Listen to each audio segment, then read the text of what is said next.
சைவத்தின் மேல் சமயம் வேறில்லை. எல்லாம் வல்ல பரம்பொருளாக விளங்குகிற பார்வதி பரமேஸ்வர பெருமானுடைய திருவருளை சிந்தித்து கேபிட்டல் தரிசனம் நேயர்கள் அத்தனை பேர்க்கும் இந்நேர வணக்கத்தினை தெரிவித்துக் கொள்கிறேன்.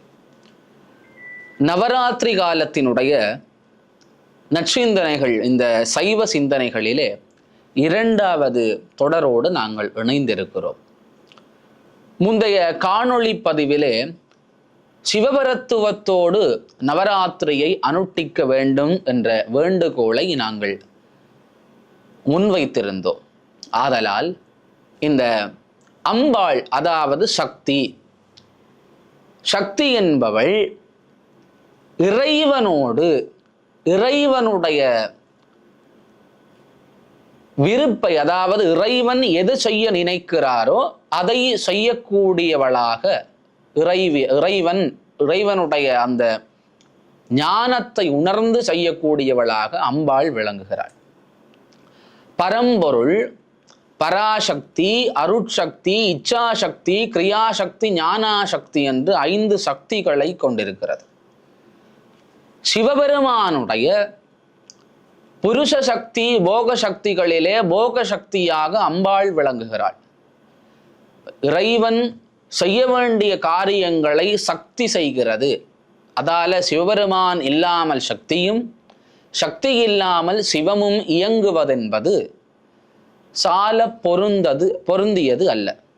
திருவிளையாடற் புராணம் இறைவன் சக்தியை கொண்டு இந்த தனுகரண புவன போகங்களை எல்லாம் படைத்தருளியும் அதில் சார்ந்த விடயங்களை எல்லாம் செய்கிறார் பராசக்தியை கொண்டு. இறைவனுடைய பரம்பொருளினுடைய அம்சமாக இறைவனே பராசக்தியை கொண்டு தன்னுடைய சக்தியாக கொண்டு செய்கிறார் என்பது சித்தாந்தம் கூறுகிற உண்மை. அம்பாள், இறைவன், இறைவி இருவருமே தான் இணைந்தால்தான் இந்த அனைத்தும் நிகழக்கூடிய வாய்ப்பு இருக்கிறது. இப்போ இறைவன் ஒரு உயிரோடு ஒன்றாக இருக்கிறார், வேறாக இருக்கிறார், உடனாக இருக்கிறார்.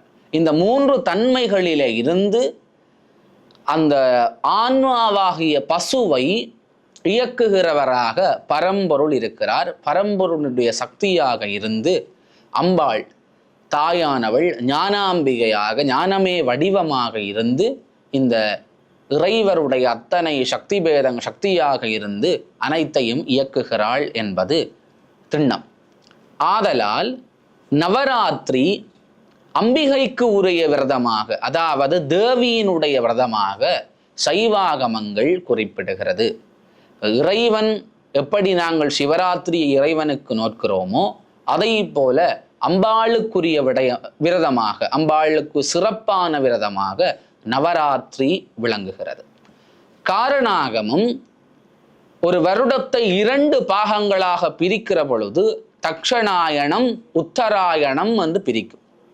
இந்த உத்தராயண காலத்திலே வசந்த நவராத்திரியும், தட்சணாயன காலத்திலே சாரதா நவராத்திரியையும் காரணாகமும் சிறப்பாக சொல்லுகிறது. இது எல்லா மக்களும் இருக்கிற இடத்திலும் வந்து அனுஷ்டிக்கப்பட்டாலும், வடநாடாக இருக்கலாம், இந்தியாவிலே வடநாடு, தென்னாடு, ஈழம், இதை தாண்டி அனைத்து இடங்களில் அனுஷ்டிக்கப்பட்டாலும் சைவ பெருமக்கள் தேவியினுடைய விரதமாக சிவபரத்துவம் கொண்டு அனுஷ்டித்து அதை பலன் பெற வேண்டும் என்பதே உண்மையான வேண்டுகோள். சக்தியை மட்டும் முழுமுதற் கடவுளாக கொண்டு வழிபடுகிற முறை சாக்த முறை, சாக்த மரபு. இந்த சாக்த மரபிலே சைவர்கள் ஒருபொழுதும் நவராத்திரியை அனுஷ்டிக்க கூடாது. சைவ பெருமக்கள் சிவபெருமானை முழுமுதலாக கொண்டு வழிபடுவதனாலே சைவ சிவாகம மரபிலே சுவாமி சிவபெருமானையும் அம்பாளையும் பிரித்தே பேசுவதில்லை. அதனால் சிவம் என்ற பொருளுக்குள்ளே அம்பாளும் சுவாமியும் இணைந்தே இருப்பதனால மங்கள கடவுள், சுவாமி சிவபெருமான் தான் மங்கள கடவுள். ஆக சாக்த மரபில்லாது சைவாகம மரபிலே நவராத்திரியை நாங்கள் ஒழுகுதல் வேண்டும் என்று சொல்லி அடுத்த நவராத்திரி சிந்தனைகளோடு நாங்கள் இணைந்திருக்கலாம். வாழ்க தமிழ், வளர்க கலை.